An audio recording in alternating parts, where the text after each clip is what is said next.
తెలంగాణ వ్యాప్తంగా ఓటింగ్ కొనసాగుతుంది. పలు నియోజకవర్గాల్లో ఓటింగ్ శాతం వేగంగా పెరుగుతుంటే మరికొన్ని చోట్ల ఓటింగ్ ప్రక్రియ నెమ్మదిగా జరుగుతుంది. తెలంగాణలో పోలింగ్ కొనసాగుతుంది. మధ్యాహ్నం 1 గంట వరకు 36.68% పోలింగ్ నమోదైనట్లు ఎన్నికల అధికారులు తెలిపారు. అత్యధికంగా మెదక్ జిల్లాలో 50.80%, అత్యల్పంగా హైదరాబాద్ లో 20.79% నమోదైంది. ఆదిలాబాద్ లో 41.88%, భద్రాద్రి కొత్తగూడెంలో 39.29%, హనుమకొండలో 35.29%, హైదరాబాద్ లో 20.79%, జగిత్యాలలో 46.14%, జనగాంలో 44.31%, భూపాలపల్లిలో 49.12%, గద్వాల్లో 49.29%, కామారెడ్డిలో 40.78%, కరీంనగర్లో 40.73%, ఖమ్మంలో 42.93%, కొమరంభీంలో 42.77%, మహబూబాబాద్ లో 46.89%, మహబూబ్ నగర్ లో 44.93%, మంచిర్యాలలో 42.74%, మెదక్ లో 50.80%, మేడ్చల్ మల్కాజ్గిరి 26.70%, ములుగు 45.69%, నాగర్ కర్నూల్ 39.58%, నల్గొండ 39.20%, నారాయణపేట 42.60%, నిర్మల్ 41.74%, నిజామాబాద్ 39.66%, పెద్దపల్లి 44.49%, రాజన్న సిరిసిల్ల 39.07%, రంగారెడ్డి 29.79%, సంగారెడ్డి 42.17%, సిద్దిపేట 44.35%, సూర్యాపేట 44.14%, వికారాబాద్ 44.85%, వనపర్తి 40.40%, వరంగల్ 37.25%, యాదాద్రి భువనగిరి 45.07% ఓటింగ్ నమోదైంది.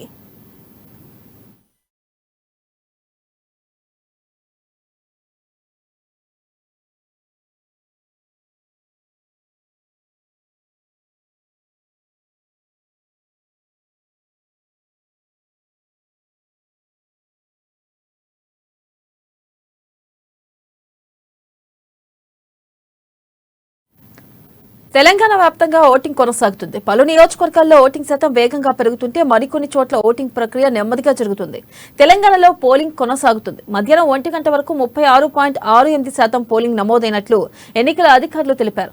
అత్యధికంగా మెదక్ జిల్లాలో 50.80%, అత్యల్పంగా హైదరాబాద్ లో 20.79% నమోదైంది. ఆదిలాబాద్ లో 41.88%, భద్రాద్రి కొత్తగూడెంలో 39.29%, హనుమకొండలో 35.29%, హైదరాబాద్ లో 20.79%, జగిత్యాలలో 46.14%, జనగాంలో 44.31%, భూపాలపల్లిలో 49.12%, గద్వాల్లో 49.29%, కామారెడ్డిలో 40.78%, కరీంనగర్ లో 40.73%, ఖమ్మంలో 42.93%, కొమరంభీంలో 42.77%, మహబూబాబాద్ లో 46.89%, మహబూబ్ నగర్ లో 44.93%, మంచిర్యాలలో 42.74%, మెదక్ లో 50.80%, మేడ్చల్ మల్కాజ్గిరి 26.70%, ములుగు 45.69%, నాగర్ కర్నూల్ 39.58%, నల్గొండ 39.20%, నారాయణపేట 42.60%, నిర్మల్ 41.74%, నిజామాబాద్ 39.66%, పెద్దపల్లి 44.49%, రాజన్న సిరిసిల్ల 39.07%, రంగారెడ్డి 29.79%, సంగారెడ్డి 42.17%, సిద్దిపేట 44.35%, సూర్యాపేట 44.14%, వికారాబాద్ 44.85%, వనపర్తి 40.40%, వరంగల్ 37.25%, యాదాద్రి భువనగిరిలో 45.07% ఓటింగ్ నమోదైంది.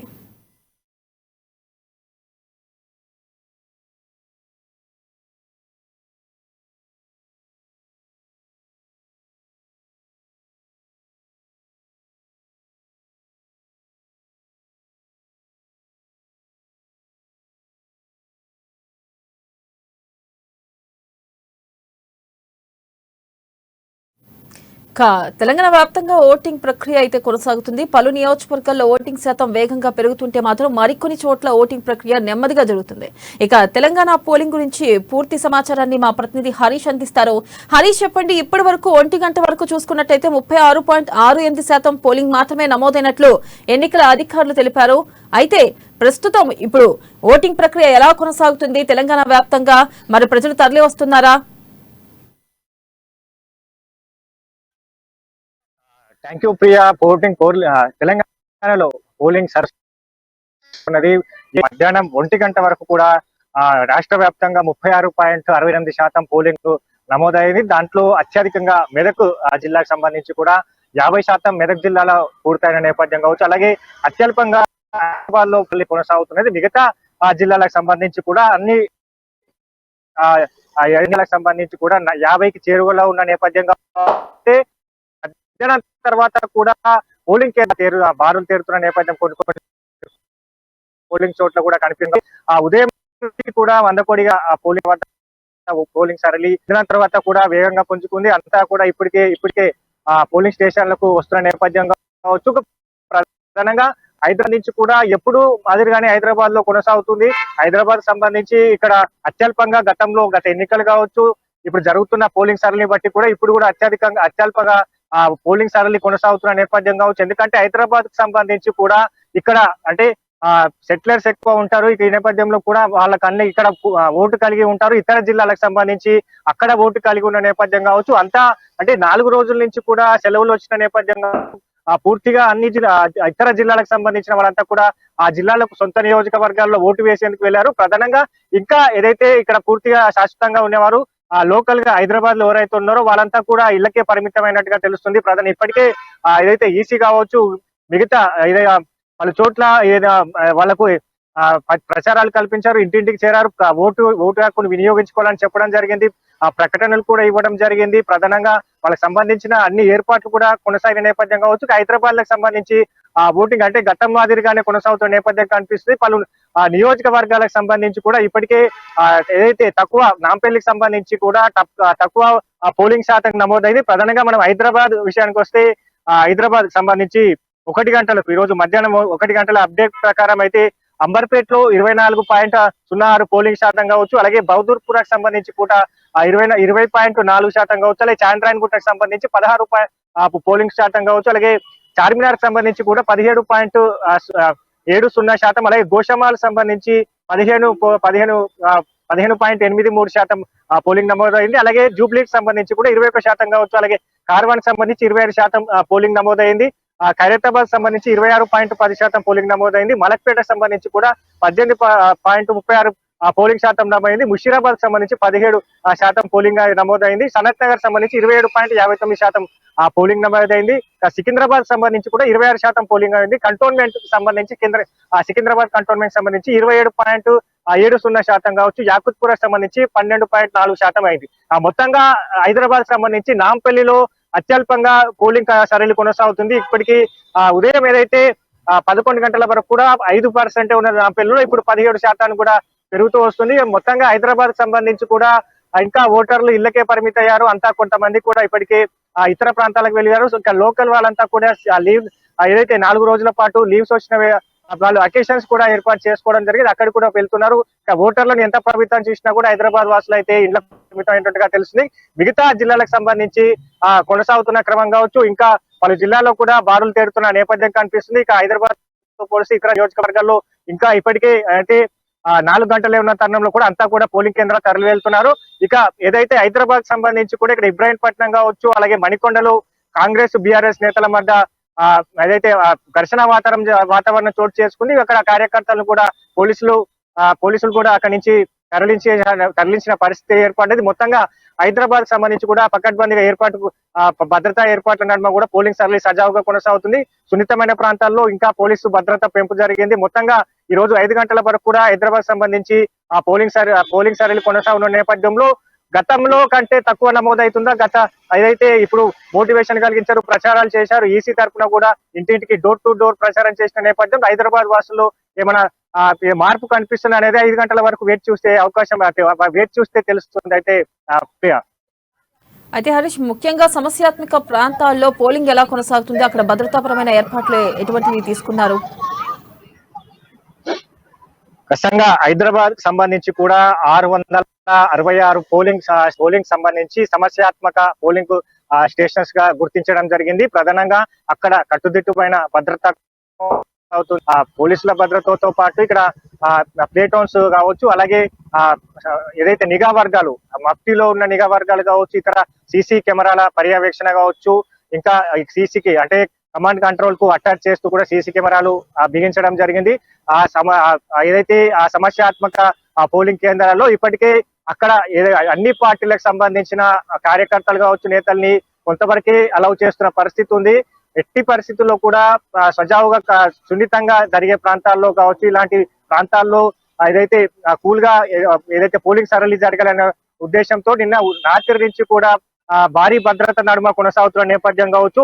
హైదరాబాద్ ఓల్డ్ సిటీకి సంబంధించి చాలా వరకు పోలింగ్ స్టేషన్స్ లో ఈ 665 పోలింగ్ సమస్యాత్మక పోలింగ్ కేంద్రాల్లో కూడా హైదరాబాద్ సంబంధించి ఓల్డ్ సిటీకి సంబంధించిన పోలింగ్ కేంద్రాలు ఉన్నాయి. దాంట్లో యాకుత్పుర, అలాగే చార్మినార్, కోషామహల్, కార్వాన్ తో పాటు ఇంకా చాలా వరకు హైదరాబాద్ ఓల్డ్ సిటీకి సంబంధించిన నియోజకవర్గాల పోలింగ్ కేంద్రాలను గుర్తించడం జరిగింది. అక్కడ కట్టుదిట్టమైన భద్రత జరుగుతున్న నేపథ్యం కావచ్చు. అంటే ఇప్పటికే అక్కడ ఏదైతే హైదరాబాద్ సంబంధించి పోలింగ్ సరళి నెమ్మదిగా కొనసాగుతుంది. వచ్చిన వారు వచ్చినట్టుగానే వెళ్తున్న క్రమం కావచ్చు. అంటే అంటే మిగతా జిల్లాలతో పోల్చుకుంటే ఇక్కడ పోలింగ్ సరళి ఏదైతే నార్మల్ గా కొనసాగుతున్న తరుణంలో కూడా ఒకేసారిగా మూకుమ్మడిగా ప్రజలు పోలింగ్ స్టేషన్స్ వద్ద వచ్చేందుకు అవకాశం లేని పక్షంలో కూడా ఎలాంటి ఘటనలు చేసే భద్రత అయితే కొనసాగుతుందని చెప్పొచ్చు. ప్రధానంగా ఈ రోజు సాయంత్రం 5 గంటల వరకు కొనసాగే అవకాశం ఉన్నది. ఇక్కడ పూర్తిగా ఏదైతే నిఘా నడుమ ఇప్పటికే ఏదైతే ఎన్నికల సిఇఓ వికాస్ రాజు ఇప్పటికే పర్యవేక్షణ జరుపుతున్న క్రమం కనిపిస్తుంది. అన్ని నియోజకవర్గాలను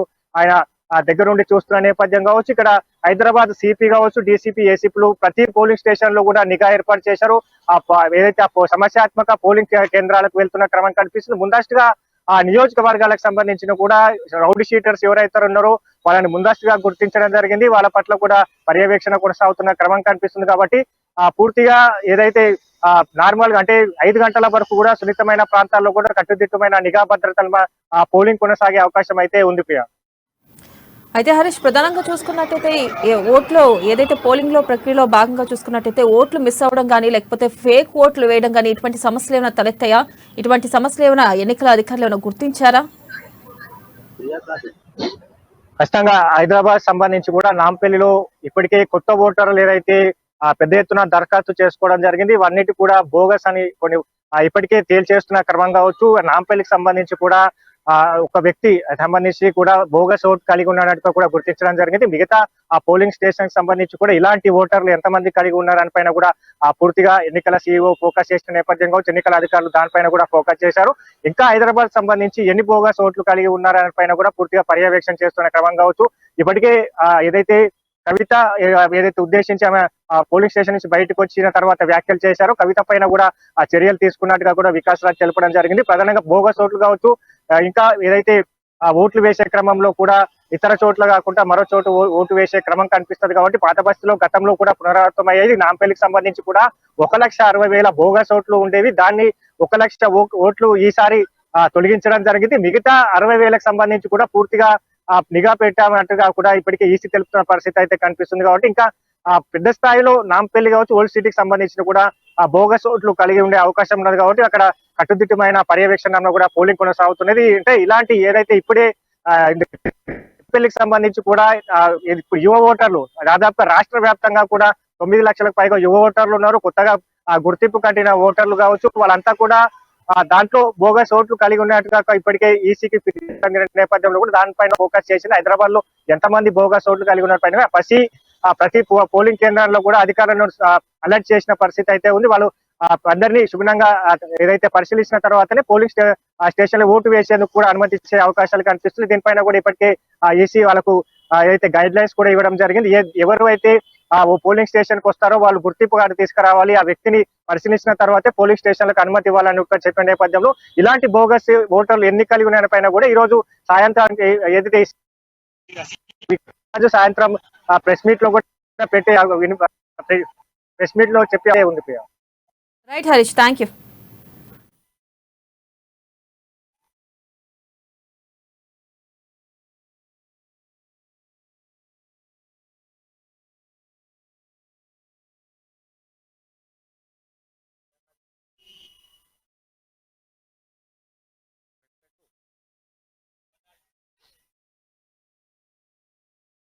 ఎన్ని రోజుల ప్రచారం తర్వాత నేను ఒకరోజు విరామం ఉండి ఈరోజు పోలింగ్ పొద్దున ప్రారంభమైంది. అప్పటి నుంచి బాగా ఎక్కడ ఏ విలేజ్ పోయినా కూడా మార్నింగ్ నుంచి ప్రజలు తండోపతండాలుగా వచ్చి లైన్లో నిలబడి పోలింగ్ చేస్తారు. కొన్ని పోలింగ్ బూత్లలో ఉదాహరణకి మా ఇప్పుడు నిన్న ఖానాపూర్కే పోలింగ్ బూత్లో కూడా ఇంచుమించు 50% పోలింగ్ అయింది. అట్లనే పంచాంగం పోలింగ్ బూత్ కూడా ఇచ్చిన పంచాంగంలో కూడా ఇంచుమించు 50% పోలింగ్ పూర్తయింది. బాగా స్పీడ్గా పోలింగ్ నడుస్తుంది. సరళి కూడా అంతా కూడా మా బీఆర్ఎస్ పార్టీకి అనుకూలంగా ఉంది. నేను తప్పకుండా ప్రజల స్పందన వాళ్ళ సరళి బట్టి చూస్తే 100% మంచి మెజార్టీతో గెలవబోతుంది. 4 కిలో బీఆర్ఎస్ పార్టీ తప్పకుండా.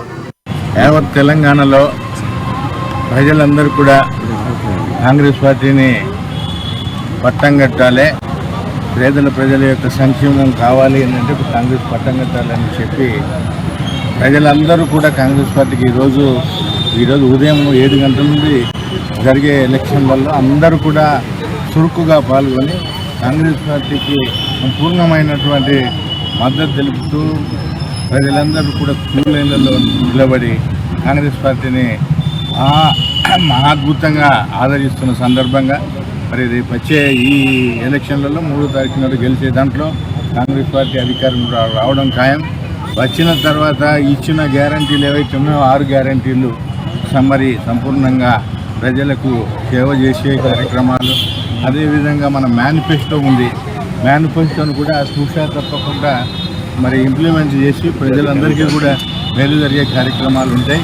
తప్పనిసరిగా ప్రజలందరూ కూడా కాంగ్రెస్ పార్టీకి పట్టం కడతారని ఈ సందర్భంగా ప్రజలందరికీ కూడా మరి శుభాకాంక్షలు తెలియజేసుకుంటూ, అదేవిధంగా నా భద్రాచలం నియోజకవర్గ ప్రజలందరూ కూడా ప్రత్యేక ధన్యవాదాలు. ప్రజాస్వామ్యం అంటే ఏమిటి అనేది ఇవాళ గ్రహించి నిజం నేర్చుకుంటున్నారు. ఇంకా ధీమాలో ఉండి ఓడిపోతున్నారనే భయ ఆందోళనతో గ్రామాల్లో అల్లరి చేసి ఓటర్ని బెదిరించి పైగా సిగ్గు లేకుండా మేము ఇచ్చిన డబ్బులు మాకు వాపస్ ఇవ్వండి అని అడుక్కుంటున్నారు. ఇంకా మిగలబోయేది అంతే పాపం వాళ్ళకి. ఎక్కడ ఏమీ లేదు, కంప్లీట్ వాషౌట్. ఇది పెద్ద సునామీ లాగా వచ్చింది. మనందరం చాలా అదృష్టవంతులమి. ప్రజాస్వామ్యం అనే వాక్యం మనం చాలా సులువుగా వాడుకుంటాం, కానీ చూస్తూ ఉండి ఇవాళ మనం గ్రహిస్తే this is democracy by the people, ప్రజలతో ప్రజల కోసం అనేది నిరూపించుకునే విధానంగా సామాన్య ప్రజలు ఇవాళ అంబానీ, అడానీ, మోదీ అందరం ఒకటే పదవిపై నిలబడి ఉన్నాం. ఒక ఓటర్గా ప్రతి ఒక్కడు నీ స్థాయి సమాజంలో ఏదున్నా సరే సమానంగా రాజ్యాంగం ఇచ్చిన హక్కులని నెరవేర్చుకుంటూ ఇవాళ ఆ ఓటు అనేది బాబాసాహెబ్ అంబేద్కర్ అటువంటి పెద్ద నాయకులందరూ కూడా దూరదృష్టితో మనకి కేటాయించిన బాధ్యత ఈ ఓటు అనేది గ్రహించి ప్రతి సామాన్యుడు కూడా ఇంటి నుంచి బయటికి వచ్చి వాళ్ళ విలువ అమూల్యమైన ఓటు వాళ్ళు ఉపయోగించుకుంటున్నారండి. బాగా రాష్ట్రం పుట్టుకుందే మీ భవిష్యత్తు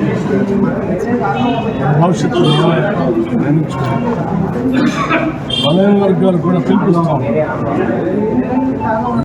రాష్ట్రంలో ఉన్న సంపదంతా కూడా బాగా వెనకబడి ఉన్నటువంటి ప్రజలకు కూడా అన్ని చేయూత పొంది బయట వదిలిపెట్టుకుని ఉండాలని రాష్ట్రాలు ఇచ్చింది. వ్యవసాయ రంగం రైతాంగ సోదరులకు కూడా విజ్ఞప్తి చేస్తా ఉన్నారు. వ్యవసాయ రంగం బాగా అభివృద్ధి చెందాలని, ఇన్పుట్ సబ్సిడీ రావాలని, అట్లాగే పంట నష్టపరిహారం కూడా రావాలని, రైతులకి మద్దతు ధరతో పాటు బోనస్ కూడా ఉండాలని ఆలోచన ప్రభుత్వం తెచ్చుకోవాలి. అలాగే మహిళలందరికీ కూడా ఉచితంగా ఆర్టీసీ బస్సులో ప్రయాణం చేసేట్టుగా ప్రతి నెల 2,500 రూపాయలు వచ్చేట్టుగా, ప్రతి విద్యార్థికి కనీసం 5 లక్షల రూపాయలు క్రెడిట్ కార్డు బాగా ఆలోచించారు.